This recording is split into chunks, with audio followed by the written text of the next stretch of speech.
hurricanes, where companies are jacking up prices on gasoline or hotel rooms or food when people are suffering. You saw this under actually President Trump. In tough times, we often see companies taking advantage, like jacking up prices on essentials during hurricanes, food shortages, or even a pandemic. Remember back in Trump's term, when COVID hit? Inflation started creeping up as the global supply chain was stretched thin, and companies were hiking prices. Trump didn't seem to have control over the situation, and things got worse when they didn't have to. His lack of focus, both on policy and on substance, continues to show. Today, Trump is spiraling again. He's been on a rant, attacking the very media outlets that used to champion him.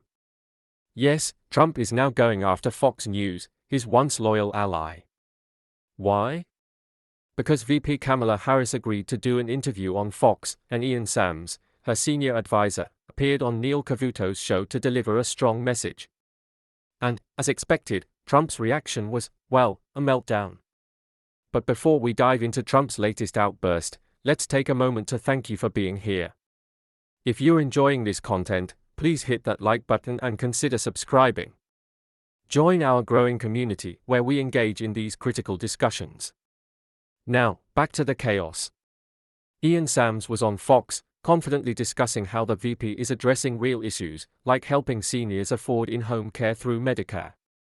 Meanwhile, Trump hasn't done a serious interview in over a month. His team claims everything's fine, but they refuse to release his medical records. Why? What are they hiding? This contrast between Harris, who's eager to face tough questions, and Trump, who dodges them, is stark. Why is Trump so afraid? Is he worried about what people will discover? Sams called him out, and it clearly hit a nerve. Trump took to Truth Social, ranting about Fox being weak, about Ian Sams being a below-average guy with fake news soundbites, and how Kamala's choice to sit down with Bret Baier shows weakness in Fox News. It's obvious, Trump feels threatened. But let's pause here. It's important to recognize that Trump's attacks on anyone who doesn't praise him aren't new. What is new is the shift we're seeing in Fox. They are no longer giving him a free pass, and that's got him on edge. Trump's fear of a debate, even with friendly media, speaks volumes. His refusal to engage with tough questions is not just a political strategy, it's avoidance. He knows his record is vulnerable.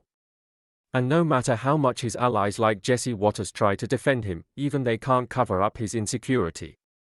Waters claimed Trump is avoiding debates because he smells a trap, but we all know the truth, Trump is scared. Plain and simple. And that's why it's so important for us to stay informed, to call out these tactics for what they are, and to keep the conversation going. If you've made it this far, thank you for sticking with us. Drop a blue heart in the comments if you're here for the long haul, and let's keep pushing forward together. As always, hit that subscribe button so you don't miss a beat. Until next time, take care and stay informed. Insisting that everything is okay and that there's nothing to see here, and your anchor rightly asked, well, if that's true, why not just put them out? And so I think that you're going to get to hear from the Vice President tomorrow night about her vision for the country and what she's looking forward to presenting to Fox News viewers.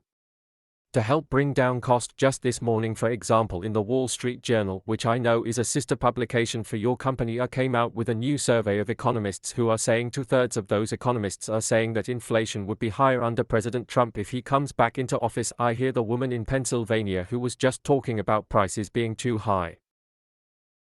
I couldn't agree more. Prices do need to keep coming down for the American people, and when you listen to economists who are talking to the Wall Street Journal, they are saying 68% of them say inflation would be higher and prices would be higher if Donald Trump enacts his plans in office again. So I think we're going to keep. Years ago, I should point out, the Wall Street Journal, excellent publication, a lot of those same economists were saying some of his plans would ignite inflation. That did not turn out to be the case. Campaign has with the Biden folks, with President Biden in particular. There's been all these reports that it came to FR with this argument whether Ron DeSantis was being helpful or hurtful. The president says he has great relations and it's been working fine with the governor. Kamala Harris, a myth that she never got to speak to Governor DeSantis during this, and there was a lot of tension. Is there tension between Kamala Harris and Joe Biden? Donald Trump falling apart before our very eyes. For some reason they won't talk about his decline even as he runs from interviews and debates. So perfect there of Ian and of course the rest of the Voice President Harris campaign to make this point, to talk about it, to talk about how afraid Donald Trump is, and that clearly upset. Lowest rated show by far, and spent much of the weekend hitting Trump totally unopposed before two real beauties. Not exactly the next Walter Cronkite of the broadcasting world. Sams is just a below average guy with memorized fake news sound bites, almost all of which are wrong, but coupled with all of the other Harris radical left Democrat mouthpieces that Fox puts on: Richard Fowler, Patrick Murphy, something Wolf, Jessica Taroff. It has a very negative effect on the election. Trump also wrote this on Truth Social about VP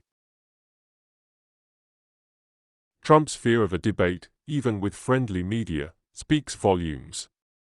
His refusal to engage with tough questions is not just a political strategy, it's avoidance. He knows his record is vulnerable.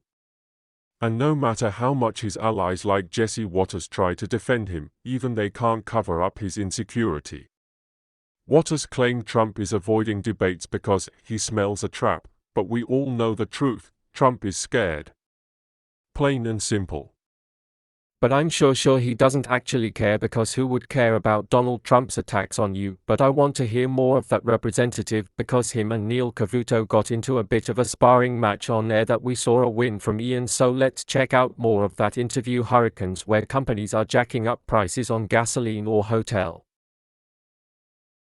We're jacking up prices. Things in the global supply chain were challenged by the challenges of co, and President Trump, unfortunately, didn't have co under control and let things get way worse than they should have gotten. And so that is, but he left office with inflation at little more than 1.3%. I mean, so you could say maybe some of those problems were brewing, but you guys don't acknowledge. Americans are very forgiving people. They can see what's in front of them, and you're quite right to point to a strong stock market that's going into its third bull year. That's something you can peg to, and that's fine, but nothing that you look back on and say we goofed. Well, I think no. If you want to support that, as always, you can hit that subscribe button. You can leave a like on this video, and if you stuck around to the end, you can drop a blue heart in the comments. We are going to be making the case every single day. We are going to be fighting the good fight, and I'm so glad you are around to do it with me. And until next time, I'll see you soon.